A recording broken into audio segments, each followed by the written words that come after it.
Halo teman-teman, halo orang-orang baik, kami kembali lagi dengan video lainnya. Selamat datang di saluran Kripto Maju. Hari ini teman-teman kita akan meninjau Pepecoin, Bitcoin, dan altcoin. Saya akan menunjukkan transaksi saya kepada Anda secara transparan. Teman-teman, jika kita melihat transaksi saya per hari ini, transaksi Bitcoin saya ada di harga pembukaan. Transaksi Ethereum saya sedikit di atas harga pembukaan, jadi ada keuntungan yang sangat kecil. Namun, dalam transaksi Pepecoin saya rugi sekitar 48%. Saya rugi $271 dalam jangka pendek. Saya tidak melihat keranjang spot saya, karena itu adalah aset yang saya simpan untuk jangka panjang, teman-teman. Baik di sini di sisi BitGet, di sisi Binance, maupun di sisi Maxi. Saya tidak menyentuh aset PP jangka panjang saya mencoba menambah jumlahnya sebanyak mungkin. Sekarang Anda akan berkata bahwa saya mengalami kerugian besar. Anda rugi 50% di PP Coin sekarang. Mengapa masih melanjutkan transaksi? Teman-teman, saya melanjutkan transaksi di sini karena saya pikir PP Coin akan melakukan pembalikan yang sangat besar. Semakin tajam penurunannya, semakin tajam pula gerakan pembalikannya. Dan ini benar-benar bisa memberi kita keuntungan yang sangat bagus. Pemikiran dan keyakinan saya saat ini, teman-teman, adalah bahwa Pepecoin akan melakukan pergerakan yang sangat bagus dalam waktu dekat.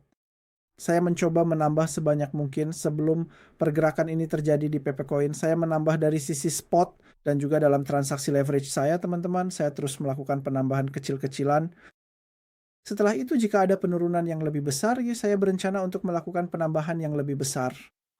Terutama jika kita melihat pada pita 4 jam, saya bisa katakan bahwa kita sebenarnya berada di dekat zona dukungan masa lalu.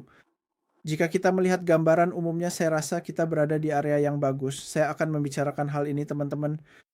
Tapi sebelum saya membahasnya, saya ingin mengingatkan Anda, teman-teman, di bursa Maxe, yaitu bursa yang saya gunakan sekarang. Jika Anda juga ingin bertransaksi dan kami mengadakan undian, jika Anda ingin memanfaatkan undian kami, ada tautan pendaftaran bursa Maxe langsung di bagian deskripsi.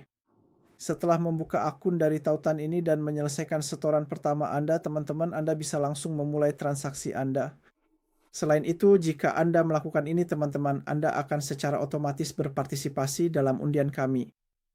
Dan Anda akan mendapatkan hak untuk memenangkan bonus secara terus-menerus, teman-teman. Seperti yang Anda lihat, saya aktif melakukan transaksi di Bitcoin, PP, dan Ethereum, dan saya menunjukkannya secara transparan. Jadi, saya tidak hanya bercerita dan menunjukkannya lewat video lalu selesai begitu saja, teman-teman. Saya terlibat langsung dalam hal ini dan aktif melakukan perdagangan saya. Sekarang jika kita langsung melihat Pepecoin, teman-teman, Anda bisa melihat tren penurunan di bawah ini. Tren penurunan ini masih belum hilang. Kita mungkin sudah sedikit di bawahnya. Anda bisa melihat bahwa kita juga pernah turun di bawahnya di masa lalu. Tapi saya rasa tidak ada penembusan besar dalam gambaran umumnya. Saya yakin Pepecoin akan berbalik arah dari area ini. Dan saya pikir area ini akan berfungsi sebagai zona beli yang sempurna. Terutama jika ketegangan antara Amerika dan Iran sedikit mereda, teman-teman, saya yakin akan ada pembalikan yang sangat besar. Setelah menyampaikan ini, saya akhiri videonya sekarang. Tetaplah sehat, jaga diri kalian baik-baik, terus ikuti kami ya teman-teman. Sampai jumpa lagi. Dadah.